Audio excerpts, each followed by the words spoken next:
Esse é o Cabos e Cases, esse podcast que só traz coisa legal, assuntos ótimos e gente assim de categoria. E eu tô falando agora com K, não é nem com C, categoria mesmo. JP, bem-vindo ao Cabos e Cases. Muito obrigado, tô muito feliz de conversar contigo mais uma vez. Mais uma vez, eu lembrei ali nos bastidores que quando a gente conversou foi um dia antes de um dia muito importante da sua vida. Eu quero que você revisite esse dia. Como é que foi? Foi o dia mais incrível da minha carreira, porque foi um dia antes, né? A entrevista de eu ganhar os 3 Grammys por Se Meu Peito Fosse o Mundo, o álbum. Inclusive, deu muita sorte. Vamos... 3. A gente tem que fazer entrevista toda vez que eu estiver concorrendo a alguma coisa, a gente repete. Me convida, me leva em todas as premiações, vou ficar muito feliz de te entrevistar um dia antes de você ganhar muitos prêmios, porque virão muitos prêmios pela frente. Axé. E aqui no Cabos e Cases, JP, a gente fala obviamente de música, mas a gente fala de mercado também. A gente vai falar já do a última invenção que tá dando o que falar, que é Dominguinho, que é o projeto de Mestrinho, JP e João Gomes, que estreou por esses dias em São Paulo, com casa sold out. Em 10 minutos venderam todos os ingressos, e assim vai ser pelo resto do Brasil. Tomara. Mas eu queria falar também como a tua vida virou de ponta cabeça desde aquele dia em outubro, que foi em novembro. 15 ou 14 de novembro, acho que foi 14 de novembro. Então, desde aquele dia em que você levou 3 Grammy pra casa. E não só falei com ele, como eu falei com o Felipe Vassão. Exatamente, também, produtor do disco também. O diretor do disco. Então, quero que você me conte. O que acontece depois que um artista ganha 3 Grammys de uma vez? Eu, sinceramente, esperava menos, de verdade, assim. Tipo, eu tava muito com uma ideia de que, depois de ter ganho, eu obviamente não imaginava que eu ia ganhar. Mas depois de ter ganho, eu fiquei, vou vender mais uns shows aqui, tá? Acho que umas coisas vão dar uma melhorada. Mas foi muito doido. Primeiro em números, assim, eu comecei a ter muito mais seguidores e... Enfim, do nada, Carla Pérez mandando mensagem, dizendo que tava ouvindo minhas coisas. Paulo Oliveira, eu falei, velho, o que tá acontecendo aqui? Vanessa da Mata me ligou pra dar parabéns e tal, enfim. E aí, logo depois, então, já foi meio surpreendente por aí. E depois... as possibilidades, assim, convites de festivais, de shows, a gente começou a ter data marcada 6, 7 meses pra frente, enfim, começou a dar, eu comecei a entender o tamanho do que tinha acontecido, assim, depois fui descobrir que faziam 20 anos que um artista brasileiro não ganhava 3 Grammys na mesma noite, se eu não me engano foi a Maria Rita, a última antes de um, enfim. Que responsa. Que responsa. Rainha Maria Rita. E, enfim, tá sendo ainda muito louco acompanhar tudo que tá acontecendo. As diferenças todas, os acessos. Eu me lembro o dia que caiu muito a ficha foi na casa do seu Jorge, que me convidaram pra ir no aniversário da mulher dele. Eu cheguei lá e ele mandou fazer um brinde pra mim, pelos Grammys que eu tinha ganhado. E aí a minha versão de barzinho de 8, 9 anos atrás, olhando pra aquilo e falando, cara, eu tocava as músicas desse cara no boteco. Muito louco. Enfim, sei lá. E aí isso resultou, por exemplo, lá em Miami você conheceu o João Gomes. Exatamente. E aí conta dessa parceria que começou lá e muito loucamente já virou várias outras coisas que eu quero que você conte. É muito doido como as coisas na vida acontecem, assim, porque eu jamais imaginaria, porque, poxa, eu encontrei o João numa festa ali que tava acontecendo, em uma das festas que tava rolando no Grammy, e aí vi ele de longe, falei, tava com a Meli ainda do meu lado, falei, olha o João ali e tal, a gente deu um tchauzinho de longe e fomos lá cumprimentá-lo. Foi até engraçado, porque ele achou que a gente era gringo, e a gente chegou falando português com ele, falou, pô, vocês são brasileiros, olhei vocês de longe, enfim... Aí começamos a trocar ideia, reclamamos do café que tava ruim, enfim, ficamos amigos ali. E nunca que eu ia imaginar que depois a gente ia acabar gravando um disco juntos, ia ser o que foi. A gente se encontrou de novo na gravação do DVD do Timbalada, mais uma vez, os dois como convidados. Aí começamos a trocar ideia, eu falei de uma música dele que eu amava demais, que eu amo demais, que é a Riadinha em Portu, que inclusive tá no disco. E aí ele ficou surpreso com o disco. Nossa, você gosta dessa música? Pô, que legal. Enfim, começamos a trocar ideia. Aí eu mandei Beija-Flor pra ele, meio já pensando em convidá-lo pra gravar também. Ele curtiu, começou a ouvir minhas coisas, aí ouviu Lenda, ouviu outras coisas, enfim. E aí uma madrugada ele me ligou e falou, cara, vamos gravar uma coisa semana que vem e tal. Eu falei, semana que vem, dia tal, beleza. E aí a gente foi e gravou o Dominguinho, assim. É muito louco, porque do nada nasce não só um álbum, um conceito, um label, né? Que vocês estão saindo em turnê pelo Brasil. E ao mesmo tempo em que você tá num momento super hype, assim, com um monte de datas e tudo mais, como é que tá? Agora eu vou perguntar, que eu também me preocupo com esse lado de saúde, que é como é que você tá aguentando esse tranco, se, pô, é tanta adrenalina que vai, ou você já tá pensando alimentação e tudo mais? Tô pensando isso tudo porque até então eu tava só fazendo as coisas e a minha mudança de ritmo foi muito do nada, de um ritmo que eu tava ali acostumado, dando conta, enfim, pra uma demanda muito maior de show, de convite, porque é isso, né, tem muitos shows, então tem muitos ensaios, porque eu ensaio pra fazer os shows. Aí tem convite pra audição de disco de fulano, aí participação... Isso tem que circular, né? Exato. Você isso deixar só nos teus negócios. Exato, tanto que essa própria... A ideia de ir conversar com o João Gomes fez o Dominguinho nascer, enfim. Então acho que a gente tá disposto e aberto a encontrar pessoas, é importante pra qualquer trabalho, pra qualquer tipo de negócio. Então você tem que estar... do network. Exatamente. Você tem que estar disposto e saudável pra fazer isso. E eu comecei a perceber, no primeiro momento que mudou a rotina, assim, que o meu corpo começou a sentir, porque você começa a dormir pouco, viajando muito, e aí vai pra um lugar que tá muito quente, ar-condicionado, enfim, é complexo. E aí quando eu comecei a ficar doente com uma certa frequência, eu falei, acho que eu preciso me cuidar, porque agora que tá ficando divertido, eu preciso ficar vivo pra aguentar isso tudo. Preciso aguentar, ficar alerta, né? Exato, e aí tô vendo, mudei a alimentação... Comecei a fazer exercício, futebol de segunda-feira, enfim, tô me cuidando um pouquinho mais. Assim. É isso.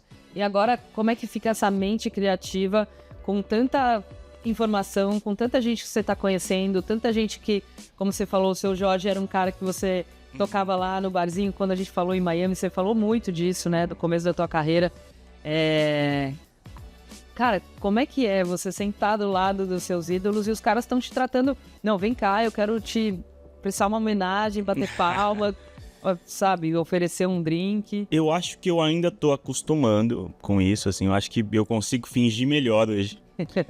Que eu não tô tão deslumbrado, impactado com a situação, porque é muito louco, assim, eu acabei de lançar uma música com a Vanessa da Mata, a gente compôs uma música juntos e lançamos no disco dela cantando juntos, enfim.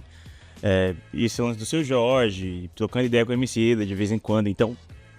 Pra mim ainda é meio chocante, enfim, não consegui entender completamente, assim, absorver completamente. Mas tá sendo muito divertido descobrir tanta gente maravilhosa, que além de serem artistas maravilhosos, são pessoas ainda mais incríveis. A Vanessa é uma pessoa, por exemplo, que me ajuda muito, me dá conselho, me dá bronca, me ajuda muito. O Leandro da MC da mesma coisa, enfim.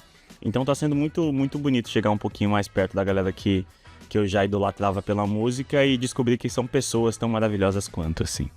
E você, bom, com esse tanto de projeto, não deve estar pensando, obviamente, num disco novo, mas o que você tem ouvido de novidade que tem te deixado animado e inspirado, motivado a, de repente, pensar em novas coisas? Você já... Eu já Dominguinho foi uma delas, exato, né? Exato. Claro. Foi até muito oportuno em muitos aspectos o Dominguinho ter nascido, porque foi um gás completamente diferente, uma coisa que a gente não tinha planejado, e também me deu um pouco mais de tempo também para pensar num próximo disco, porque eu quero sim já começar a pensar nisso, mas eu gosto de fazer disco com calma, né, pensar, pesquisar, ouvir coisas, enfim. E aí, voltando à sua pergunta, tô descobrindo mais coisas de alguns artistas que eu já admirava bastante, já conhecia, como Tom Misch, Mayra Andrade, que também lançou um disco maravilhoso. Ainda não ouvi, porque eu quero ouvir direito o disco novo da Lued Luna, que é uma artista que eu sempre acho genial e muito propositiva. Então, como eu não tive tempo ainda desde que saiu, inclusive eu fui na festa dela agora há pouco de lançamento, enfim, mas eu cheguei depois da audição, porque foi no dia do show do Dominguinho. Sim. Então eu tô louco pra poder deitar com calma, botar o fone na orelha e ouvir bonitinho. Eu também sou desse jeito, eu, às vezes prefiro não ouvir assim. Até ouvir direito, exatamente. Então tô muito empolgado pra ouvir, tenho certeza que vai me inspirar muito, porque a Lued é uma artista muito propositiva, enfim. E acho que por enquanto é isso, tô escutando o Luku Akanza, que é um artista ficando maravilhoso também. Deixa eu ver o que é mais de diferente. Acho que é isso, tô mergulhando mais na obra de alguns artistas que eu já conhecia pouco, sabe, meio raso assim. Eu quero puxar um assunto aqui para uma coisa que a gente fala muito aqui no Cabos e Cases, que é sobre o mercado da música, né? A gente tá vivendo um ano, quer dizer, 24, foi um ano muito de crescimento em várias frentes, no Brasil e no mundo, né? Mais músicas gravadas, mais consumo de streaming, até a mídia física cresceu, né? Esse consumo de vinil e uma loucura que é a volta do CD. Está se comprando CD de novo. Se você for no Mercado Livre procurar um CD que você ame aí, dos anos 90 e tal, você vai ver que os preços estão escalonando e eles Que loucura! Fabricando novamente os players de CD. Então, tá acontecendo uma coisa muito doida, as pessoas consumindo muito festival. A gente teve em 2024 mais de 400 festivais no Brasil. Nossa!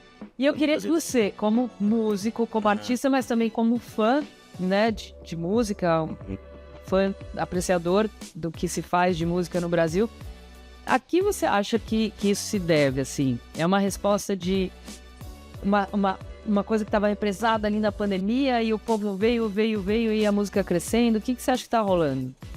Eu acho que é uma mistura de algumas coisas. Eu acredito sim nessa mudança pós-pandemia da gente querer consumir as coisas, enfim. Mas eu sinto também que tem um certo... Parece que a nostalgia é uma coisa que tá meio na moda, assim. Bandas voltando... coisas antigas como o CD, por exemplo, voltando, agora com outro ar e todo mundo querendo comprar. Eu tenho sentido que esse ar da nostalgia, inclusive na arte, tem chamado a atenção, assim. Inclusive eu acho muito bacana a gente ver, por exemplo, tipo, Backstreet Boys tocando no Detal, enfim. Eu tenho percebido que a nostalgia é uma coisa que está movimentando bastante a música nesse lugar de bandas que se separaram voltando, artigos, enfim. É a impressão que eu tenho. Acho que essa saudade, assim. Eu acho que as pessoas estão gostando de coisas físicas, tipo, né? A gente tem aqui pegar nas coisas, revistas, né? Então é quase que um fetiche, né? De ter um pouco da música em casa. Então, eu amo. Vinil, você é um cara que gosta de vinil? Muito. Foi uma das primeiras coisas que eu fiz, assim, que começou a entrar um dinheiro com shows. Falei, velho, vou comprar uma vitrola. Comprei uma vitrola, umas caixinhas de som legal.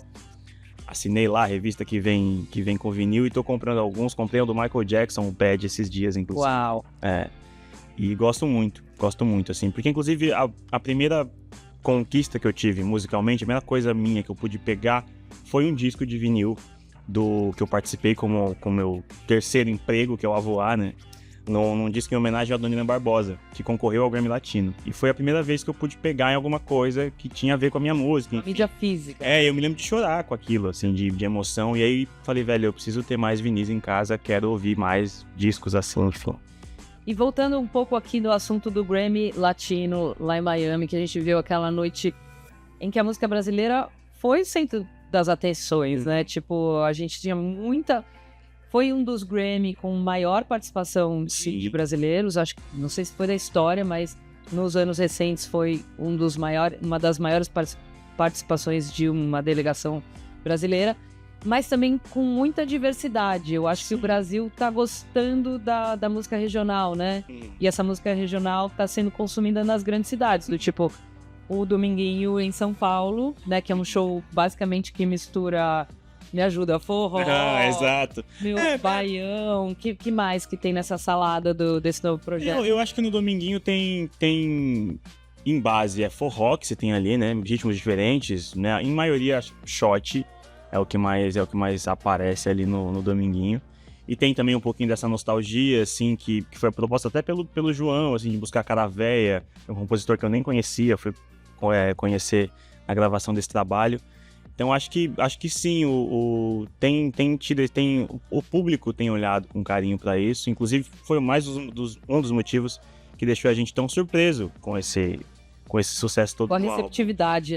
Porque, sei lá, eu não me lembro de um disco recente de forró que tenha feito tanto barulho assim. Talvez a Mariana Aidar, eu acho. Talvez a Mariana Aidar, que inclusive ganhou o Grammy também. Ganhou o Grammy também. Eu também entrevistei. Que isso, eu tenho que fazer entrevista com você sempre, é isso. E, aliás, beijo, Mari, Mestrinho, enfim. Beijo, Mari, Mestrinho, amigos. E, enfim, ficamos todos muito felizes, estamos todos muito felizes com esse barulho do Dominguinho. Demais, a música regional brasileira bombando, você bombando. Obrigada por eu que agradeço. Aqui. E que você ganhe muitos prêmios e me leve pra fazer entrevista. Vamos, eu topo muito. Gente, obrigada. Esse foi o Cabos e Cases com esse lindo JP. Valeu. Até a próxima.